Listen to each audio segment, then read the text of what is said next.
that Mia Friedman wrote a couple of weeks ago, and she has, you know how I've spoken recently about when Liam turned 18 and how the rush for motion I had. Oh, can you turn the music off? It's not going to help me. Turn it off. Thank you. Already I know. You've started the blub zone and you haven't even started talking about it. I don't peel my own fingernails back as I talk. Okay, breathe. And she just articulated so brilliantly what it's like to be a mum of a boy who grows up to be a man. And I'll just read you some of it if I can get through it. She said, being the mother of a son is like someone breaking up with you very slowly. Because she had recently seen a movie called Otherhood, and that's where those movies are from. And she said the movie's supposed to be about boys growing up and moving out of home, and it's supposed to be a comedy. But she said it examines what it means to be a mother of a son who's no longer a boy, no longer your boy, but a man. And when she spoke about it recently at a Mamma Mia out loud, look at you, you're getting you doing it you've to got me? boys Yeah, too. you're doing it to me. Yeah, you've got two boys. Yeah. She said that there were audible gasps of recognition and yelps of pain in the room when she spoke about this. And she said that if our boys will grow up and grow away and break up with us, and if they do, oh God, this is hard. If they do, we've done our job correctly. And we have. That's what you want your kids to grow up and leave you. That's what our job is. But it's so hard. And she said here that there are many crazy things about being a parent. And one that definitely wasn't in the brochure is the way you don't actually parent one person or one child. You parent very differently. You have a newborn, a baby, a toddler, a schooler, a primary age kid, a preteen, an adolescent, a full-blown teen, a young adult, and then an adult.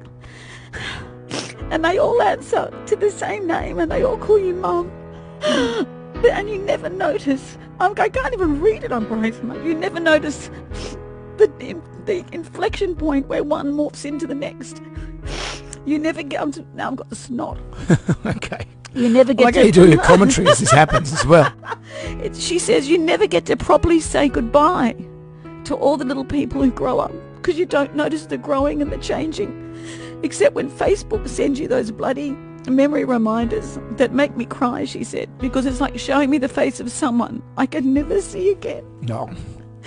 And she says she's crying as she writes it, and she knows that it's indulgent, and she knows it's almost insensitive, because if you've experienced the loss of a child, they would give anything to feel this exquisite pain of missing a healthy child.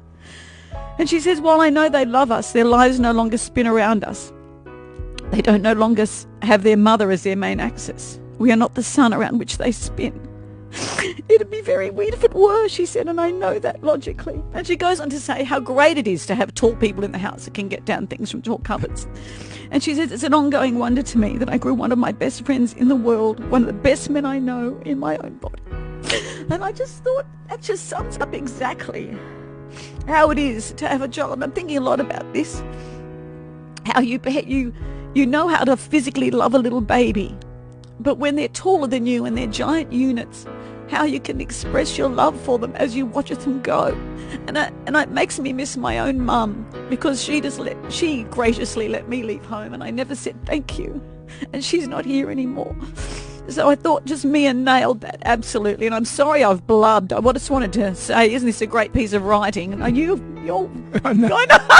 All this smoke. I know. It's the smoke. Oh, it's the smoke and the sardines. All right, let's all take a deep breath. Yeah.